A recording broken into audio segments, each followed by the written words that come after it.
বিবাহ বাদে হালাল স্ত্রী ছাড়া অন্য যে কোনো রকমের মেয়ের সাথে যে কোনো সম্পর্ক, অর্থাৎ তুমি একটা মেয়ের সাথে কথা বলো, এটাও জিনা।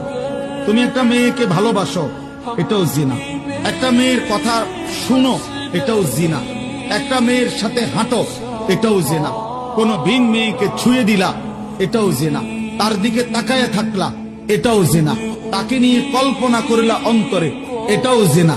আবার লজ্জাস্থানের জিনা করিলে এটাও জিনা। চোখেরটাও জিনা, হাতেরটাও জিনা, কানেরটাও জিনা, দিলেরটাও জিনা, পায়েরটাও জিনা, লজ্জাস্থানেরটাও। একেবারে স্পষ্ট কোরআন শরীফে বিবাহ বহির্ভূত সম্পর্ককে প্রেম বলে না, ভালোবাসা বলে না, ব্যভিচার বলে, জিনা তার বলে। বিবাহ